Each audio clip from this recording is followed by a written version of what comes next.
So my name is Edward. Yeah, exactly. That's what I mean.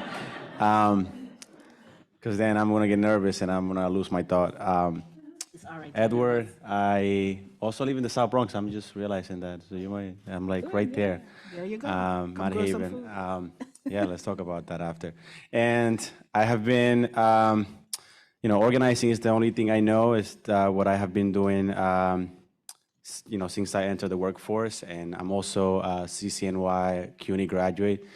I took 2 classes with John. Ray, my professor, really says some good things about him, so I decided to shoot for it. You should look into what students say about John. Anyways, very interesting class. And I have been, when I got introduced to organizing, I've mostly been doing tenant organizing.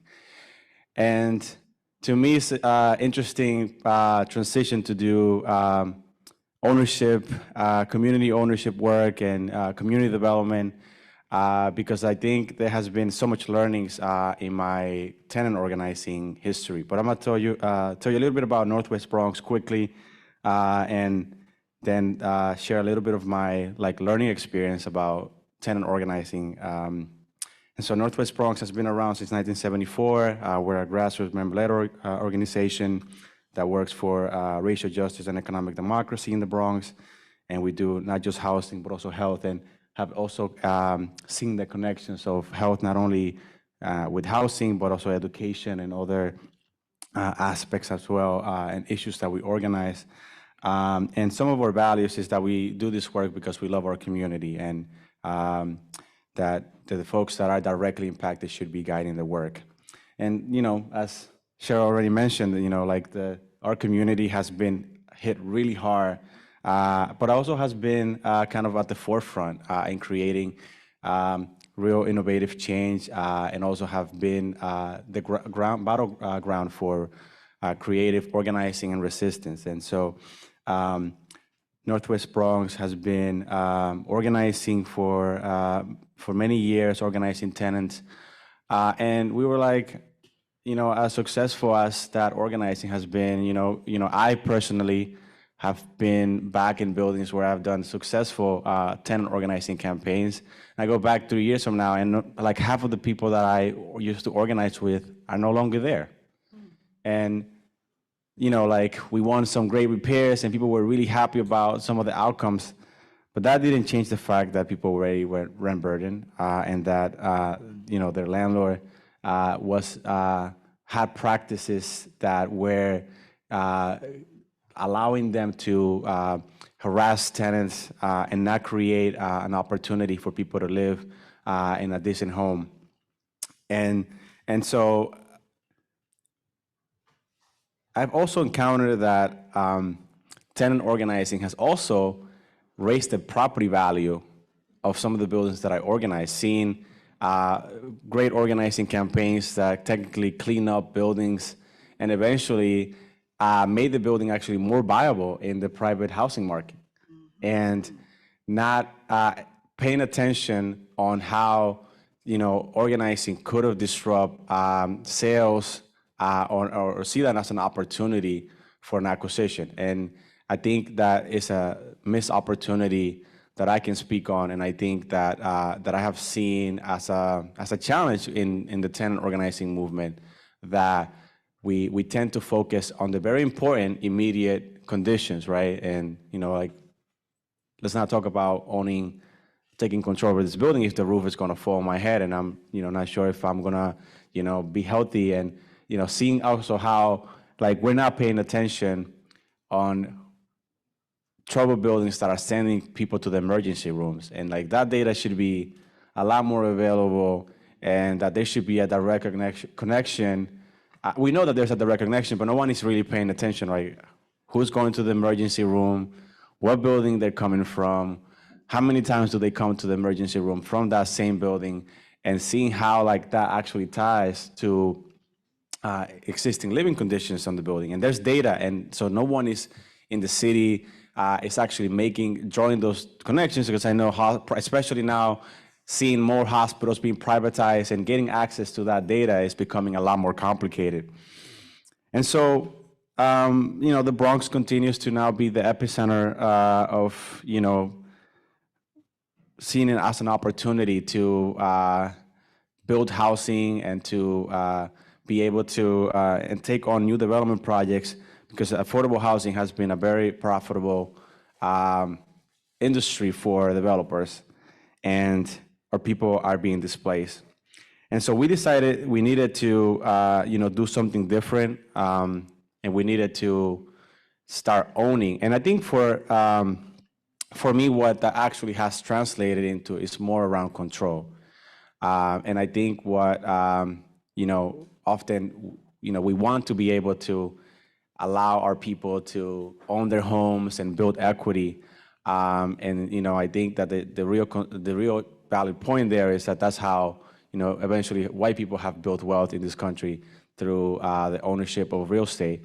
But at the same time, we also want to be able, we should be able to push a narrative that is about building social equity and about, if you own your home and you don't have to pay, a lot of money up front, and you don't have to pay a lot of money on a regular basis to, pay a mortgage or to pay a lender, that you have the opportunity to even travel more. Maybe you can get the education, which should be free, but get the education that you want and the school that you want, regardless of what the cost might be. And so, to me, this organizing around community land trust is more around community control. And so we incorporated a community land trust 2 years ago, almost 3 years now, with the intention of how do we get more tenant organizing campaigns to lead into acquisitions, to lead into tenants having ownership, because we didn't want our people to continue to be displaced. And so we incorporated a community land trust and have been now figuring out what next. And we know in New York City how difficult it is to compete with the private sector, to own, to buy property, especially with no money, right? And so that's the first challenge, right? You want to own properties, right? But where do you get the money? And so we explored a few options, and one of them, excluding the private market, we were looking at institutions that could be playing a role in helping the stability of our neighborhoods, such as hospitals, and using community reinvestment dollars to support acquisitions and support the redevelopment of underutilized properties, but also mission-driven institutions such as the Catholic Archdiocese and other institutions that own a lot of real estate and could be supporting this idea of community control. But eventually, what felt like the most that should be the most successful, and to me it's a crazy idea that is not a reality, that public land should be given to community, and that should be only utilized for community control projects. Yeah, that's right. And actually, I was able to recently, as a representative of NYSE, I went to Vienna with a delegation of New York State. And, it's a crazy idea to us to limit profit and to be able to have the state be the driver of building social housing. And it was shocking to see that it was so, it took a lot of work and being able to have a social democratic party control the state for a really long time, but this is doable, and that this should be common sense, that public land that it's operated currently and owned by the city or the state or any public entity should only be transitioned to community. And so we've identified a few sites, and I think that currently there is a strategy of targeting a specific site, but at the same time thinking about legislations that are going to help us scale this, right? And so there's a quick video, I don't know if we should play it now, of some organizing that we did a couple of months ago. And this video actually is from multiple actions across the city, from Northwest Bronx, but also in other boroughs as well around acquisition of public land. Plot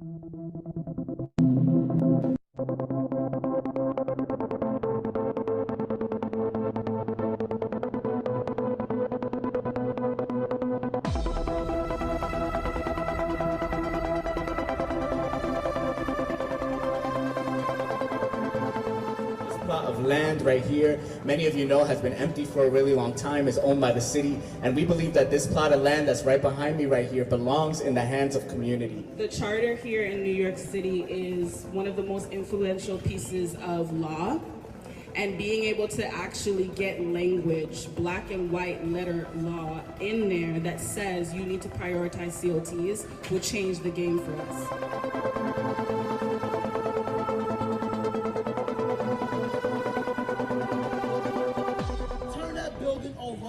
To Western Queens Community Land Trust, allow us to build farms, allow us to build affordable workspaces, allow us to build a street vendor cart, right, storage carts, allow us to create film, music, and TV production space. Queensbridge, these people are extremely talented, but we have no space to create. We the people, though, have the power to change that. We have the power to take that building, do what we know needs to be done with it for the people here in Long Island City and Western Queens.